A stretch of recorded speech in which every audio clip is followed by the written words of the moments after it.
Hello दोस्तों, welcome back to my channel. आज के वीडियो में हम डिस्कस करने वाले हैं एडवर्टाइजिंग। ठीक है, सो एडवर्टाइजिंग एसवाई बीकॉम के सेमेस्टर थर्ड में। ये वीडियो में पर्टिकुलर हम डिस्कस करेंगे सिलेबस के बारे में, इंपॉर्टेंट क्वेश्चंस के बारे में एंड पेपर पैटर्न के बारे में। काफ़ी स्टूडेंट का प्रीवियस वीडियो जहाँ पे मैंने इकोनॉमिक्स एंड बिजनेस लॉ का जब अपलोड किया था तो वहाँ पे डाउट था कि सर पेपर कैसे लिखते हैं, अगर 10 मार्क का क्वेश्चन में कितना पॉइंट्स कैसे लिखना होता है, या अगर 7 या 8 मार्क्स के क्वेश्चंस आते हैं तो कैसे लिखना होता है, उसके बारे में भी वीडियो में मैं डिस्कस कर लूँगा। और जो भी मैं वीडियो में गाइड करूँगा, आई एम श्योर अगर आप ये वीडियो देखते हो तो इतना तो गारंटी मैं बोलता हूँ कि आपका केटी नहीं लगेगा।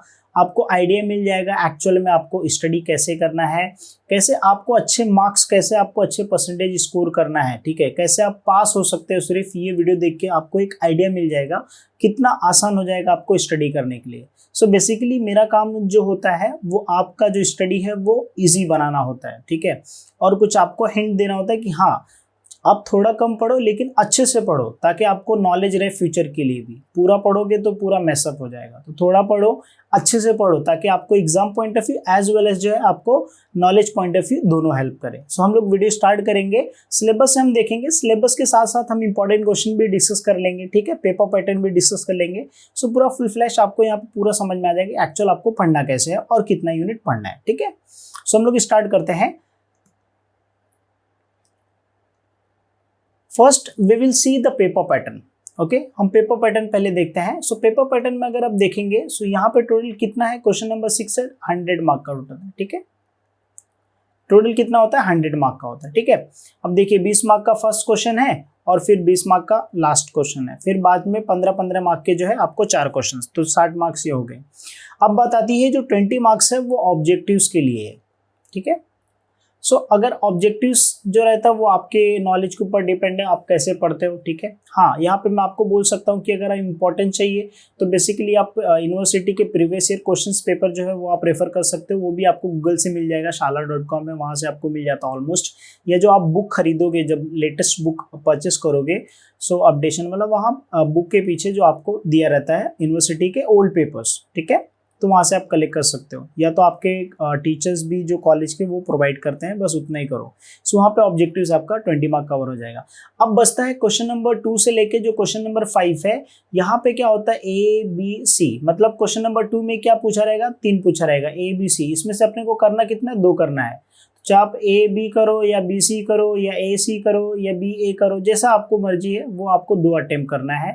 ठीक है, कितने, एक 7 मार्क्स का होता है और एक कितने मार्क का होता है, 8 मार्क का होता है। ठीक है, इट डिपेंड्स अपॉन यू कि आपको कौन सा क्वेश्चन अटेम्प्ट करना है। 15 मार्क का बेसिकली होता है, और ये सब में होता है। ठीक है, ये मैं क्यों बता रहा हूँ, क्योंकि जब आपको ये समझ में आएगा पेपर पैटर्न, तो ही आपको सिलेबस एंड इंपॉर्टेंट क्वेश्चन जब बताऊंगा तो आपको क्लियरली समझ में आएगा। ठीक है, अगर मैं क्वेश्चन नंबर 6 की बात करता हूँ तो क्वेश्चन नंबर 6 बेसिकली जो होता है वो शॉर्ट नोट के लिए रहता है। ठीक है, तो शॉर्ट नोट में बेसिकली जो है 5 मार्क के क्वेश्चन रहते हैं। टोटल 4 क्वेश्चंस आपको अटेम्प्ट करने होंगे। ठीक है, यहाँ पे जो है आपको ध्यान रखना है। तो देखिए, अगर आपको सिर्फ पास होना है, तो अगर आपने ऑब्जेक्टिव अच्छे से कर लिया, ठीक है, और ये शॉर्ट नोट आपने प्रिपेयर कर लिया है, आई एम श्योर आपका यहीं पे क्या हो जाता है, 40 मार्क्स कवर हो जाता है। तो 40 मार्क्स आपका यहीं पे कवर हो गया। और बाद में आप थोड़ा बहुत अगर इसमें अटेम्प्ट कर लेते हो, 2-2, 3-3 लाइन या एक पैराग्राफ लिख के छोड़ देते हो, तो आराम से आपका जो 40 मार्क्स का पासिंग होता है वो निकल जाएगा। ये चीज़ हमेशा याद रखिए कि अगर आप 40 मार्क का लिखते हो तो आपको 40 में से 40 कभी नहीं मिलता, याद रखिए। इसके लिए जब भी आप पेपर लिखते हो तो ये चीज़ याद रखो, कम से कम 60 मार्क का आपको लिखना है पेपर में।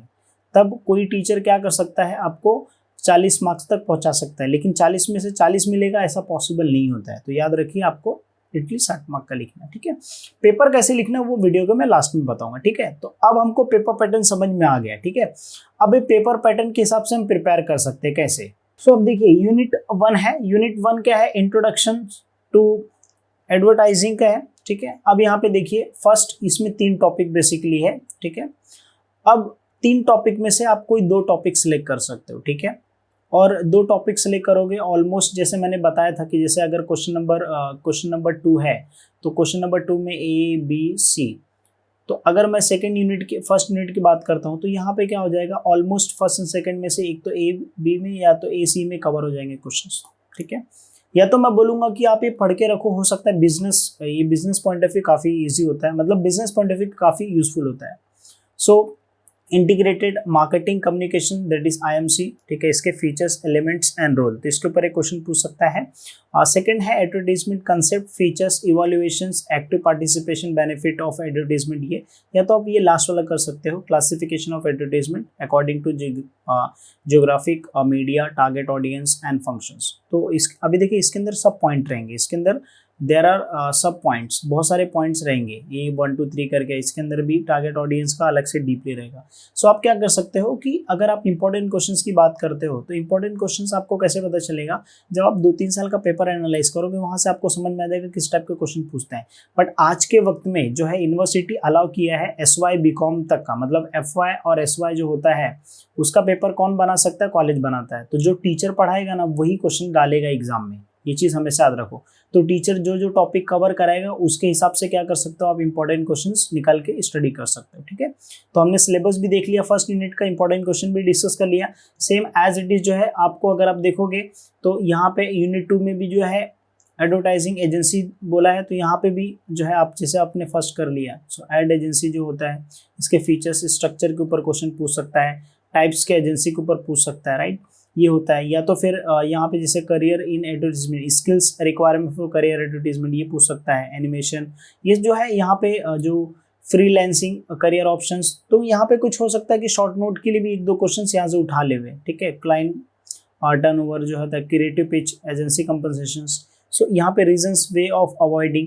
तो अब देखो यहाँ पे ज़्यादा टॉपिक तो है नहीं, मेनली क्या सिलेक्टेड टॉपिक है, तो आप अपने हिसाब से क्या कर सकते हो, जो भी आपको कॉलेज में पढ़ाया जाता है उसके हिसाब से आप टॉपिक सिलेक्ट करके क्या कर सकते हो, स्टडी कर सकते हो। स्टडी दोज क्वेश्चंस जो टीचर्स कवर करते हैं अपने लेक्चर्स में, क्योंकि FY जैसे मैंने बताया जो FY है और SY है उसके पेपर्स टीचर ही डिसाइड करते हैं, ठीक है। TY का जो होता है वो यूनिवर्सिटी डिसाइड करता है, इसके लिए आप उसके हिसाब से कर सकते हो। अभी टोटल इसमें 4 यूनिट है, तो मैं बोलूँगा फर्स्ट एंड सेकंड यूनिट अगर आपने कर लिया तो आप इजीली पास हो जाओगे, क्योंकि फर्स्ट जैसे मैंने बोला था 15 मार्क्स के जो सेकंड यूनिट से, फर्स्ट यूनिट से आएगा और 15 मार्क का सेकंड यूनिट से, टोटल 30 मार्क्स हो गया और बाकी 20 मार्क का ऑब्जेक्टिव्स।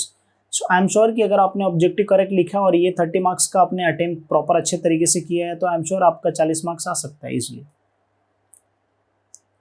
और उसके बाद जो है ये थर्ड यूनिट है, थर्ड यूनिट जो है economic and social aspect of advertisement.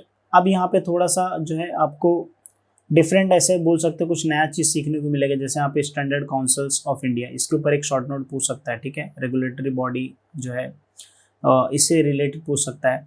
तो आप ये टॉपिक ऐसे पहले कवर कर, ये नॉलेज के लिए भी अच्छा है। फर्स्ट आप कवर कर सकते हो कि जो effect of advertising like advertisement on consumer demand, monopoly and competition price, इससे रिलेटेड एक कुछ पूछ सकता है। या तो ethics and social issues in advertising, positive and negative influence of advertisement on Indian values and culture, ये याद रखो, इसके ऊपर एक क्वेश्चन पूछ सकता है। Okay, this is an important one, ठीक है। मतलब ये ऐसा देख के लगता है कि हाँ ये टीचर पढ़ाएंगे तो पक्का ही कंपलसरी आएगा क्वेश्चंस। तो इसमें जैसे मैंने बताया अभी, जैसे क्वेश्चन नंबर अगर मैं 3 बोलता हूँ तो 3 में क्या होगा, ABC, तो एक यहाँ से दे देगा, एक यहाँ से दे देगा, एक यहाँ से दे देगा। ये कौन से बेसिस में बता रहा हूँ, यूनिवर्सिटी का जो गाइडलाइंस आता है, मैं खुद जो पेपर डिसाइड करता हूँ for other subjects like economics and FC and other management subjects के मैं जो पढ़ाता हूँ, वहाँ पे जो है यूनिवर्सिटी का जो गाइडलाइंस जो पेपर होता है उसी के गाइडलाइंस को देख के हमको पेपर बनाना पड़ता है। तो कोई टीचर अगर वही गाइडलाइंस फॉलो करेगा तो आई एम श्योर यहाँ से एक क्वेश्चन आपके कवर हो जाएंगे। ओके, अगर कोई नहीं भी कवर करता है तो भी अगर आप जनरल में स्टडी करते हो तो भी आपका 1 या 2 क्वेश्चंस कवर हो जाएगा। Okay, so I am sure आपको समझ में आ रहा होगा। ओके, अगर हम 4th यूनिट की बात करें तो ये 4th जो यूनिट का जो सिलेबस है ये branding, okay, brand building and special purpose of advertisement. हम लोग एडवर्टीजमेंट क्यों करते हैं, ब्रांडिंग क्या है, उसके रिलेटेड होता है। तो आप याद रखिए यहाँ पे जो corporate image advertisement, green advertisement, features of all special, इसके ऊपर एक क्वेश्चन पूछ सकता है। And this is very important one, trends in advertisement, इसके ऊपर आप समझिए कि कंपलसरी क्वेश्चन पूछेगा ही पूछेगा, ठीक है। और एक ब्रांड के ऊपर पूछेगा, तो मैं बोलूँगा कि आप ये कर लो और ये कर लो, ठीक है। तो आपके क्या हो जाएंगे, ऑलमोस्ट 2 क्वेश्चन कवर हो जाएंगे। क्वेश्चन नंबर जो 4 आता है उसमें से A, B, C में से क्या हो गया, 2 क्वेश्चन आपका कवर हो जाएगा 15 मार्क का, ठीक है। अब आपको पढ़ना कैसे, देखिए यहाँ पे जो भी क्वेश्चन दिया है ना बुक में, जो भी आपका दिया है, जैसे अगर द कम्युनिकेशन प्रोसेस, मैं सर्च करूंगा गूगल पे कम्युनिकेशन प्रोसेस क्या होता है, तो उससे मुझे रिलेटेड जनरल में पता चल जाएंगे। तो आप जनरल में भी आंसर लिख सकते हो, ओके, क्योंकि टीचर जब चेक करता है तो जनरल भी आंसर्स देखता है, ठीक है। अब यहाँ पे देखो AIDA, फिर उसके बाद मॉडल, फिर उसके बाद जो है role of advertisement in developing brand image, brand equity, तो ये रोल भी पूछ सकता है, डिपेंड्स होता है कौन सा क्वेश्चन पूछेगा, ओके। बट ये है कि आपको पढ़ने का मैं तरीका बता दिया, किस एंगल से आपको क्वेश्चन उठाना है, कैसे आपको पढ़ना है, पूरा नहीं पढ़ना है। अब 4 यूनिट है, 4 यूनिट में से आप कोई भी एक यूनिट क्या कर सकते हो, ऑमिट कर सकते हो, 3 यूनिट अच्छे से करो। तो 3 यूनिट अगर अच्छे से करोगे तो 45 मार्क का जो है आपका कवर हो जाएगा, 45 मार्क का कवर हो जाएगा। प्लस अगर आप 3 यूनिट करोगे तो आई एम श्योर कि 10 मार्क का जो है आपका शॉर्ट नोट कवर होगा। तो टोटल कितना हो गया, 55 मार्क्स हो गया। बाकी 20 मार्क का ऑब्जेक्टिव्स में से आप कितना अचीव करते हो वो आपके ऊपर डिपेंड है। तो टोटल ऑलमोस्ट जो है यहाँ पे 75 मार्क का हो गया। तो 75 मार्क का अगर आप पेपर लिखते हो तो आई कैन गिव गारंटी कि 40 तो गिरे से गिरे हालत में आपका आ जाएगा, बाकी आपका 60 प्लस भी आ सकता है। It depends upon the your writing skills. अब आपको डाउट रहेगा सर लिखना कैसे। देखो जब भी आप लिखते हो, ठीक है, जब भी आप लिखते हो तो याद रखो, मैं यहाँ पे आपको बता देता हूँ थोड़ा सा कैसे आपको स्टार्ट कैसे करना है। देखो अगर 7 मार्क का हो या 8 मार्क का हो तो ऑलमोस्ट अगर आप ग्रेजुएशन की बात करते हो तो ग्रेजुएशन में क्या होता है, जैसे अभी समझ ये पेज है, ठीक है, ये A4 साइज आपका आंसर शीट का पेज है, ठीक है। तो जब आप लिखना स्टार्ट करते हो तो ये चीज़ हमेशा याद रखो कि आपको स्टार्टिंग में क्या लिखना है, इंट्रो लिखना है, इंट्रोडक्शन करके ऐसा आप डालिए, ठीक है, मतलब पूरा लिख लीजिए, आपको यहाँ पे मैसेज जस्ट बता रहा हूँ, ठीक है, यहाँ पे लिखें और यहाँ से फिर आप लिखते जाइए। 3 लाइन खत्म, 3 लाइन आपने उसके बारे में, जैसे आप एडवर्टीजमेंट ब्रांडिंग बिल्डिंग का पूछा तो आप ब्रांडिंग के बारे में थोड़ा सा एक्सप्लेनेशन दे दो 5 से 6 लाइन का। फिर उसके हिसाब से अगर पूछ लिया रोल, तो आप क्या करो, जब रोल लिखोगे तो रोल ऑफ जो भी एडवर्टीजमेंट करके उसको क्या करो, एक डायग्राम बना दो, ठीक है। डायग्राम कैसे बनाना है, आप ऐसे अलग अलग पॉइंट्स का डायग्राम बना सकते हो, ठीक है, या तो फिर इसका अलग से ऐसे पॉइंट्स का डायग्राम बना सकते हो। और फिर इसके बाद क्या करने का, पॉइंट को एक्सप्लेन करने का। अब जैसे मान लीजिए कि यहाँ पे आपने 10 पॉइंट लिख दिए है या 8 पॉइंट आपने लिख दिए है डायग्राम में, लेकिन एक्सप्लेन 6 पॉइंट का करोगे तो भी आपको ऑलमोस्ट अगर 7 से 8 मार्क का रहेगा तो आपको मार्क्स मिलने का चांसेस रहेगा। और मेनली टीचर्स लोग जो बोलते हैं 2.5 pages is enough, quality answer है तो 2 पेज भी इनफ है, ठीक है, बट 2.5 पेजेस 8 मार्क इनफ है, 7 मार्क के लिए 2 पेज इनफ है। अगर आप क्वालिटी आंसर लिख रहे हो, थोड़ा सा फैकोलॉजी कर रहे हो, ओन आंसर लिख रहे हो तो 3 पेज भी हो जाएगा, तो कोई प्रॉब्लम नहीं है। एंड लास्ट में याद रखो कंक्लूजन लिखना है। आप कंक्लूजन कैसे लिखते हैं, मतलब वो क्वेश्चन से आपको क्या समझा, ठीक है, आप क्या सजेस्ट करते हो वो कंक्लूजन में डाल देने का। तो क्वेश्चंस को ही आगे पीछे फ्रेम करके आपको जो समझता है उसके हिसाब से लिखोगे तो ये हाफ मार्क्स कैरी करता है। आप समझो हाफ या 1 मार्क्स आपको ये पे कंक्लूजन पे मिल जाएगा, ओके। सो इस तरीके से क्या करना, आपको पेपर लिखना है। आई एम श्योर आपको वीडियो अच्छा लगा रहेगा। अगर आपको कुछ भी डाउट आता है और कुछ टॉपिक पे चाहिए वीडियोस तो आप जरूर कमेंट सेक्शन में जो है मेंशन कर सकते हैं। अगर आपको ये वीडियो यूजफुल लगता है तो आप मुझे सपोर्ट कर सकते हैं, मैं डिटेल डिस्क्रिप्शन में डाल दूंगा। पूरा वीडियो देखने के लिए thank you so much guys for watching video.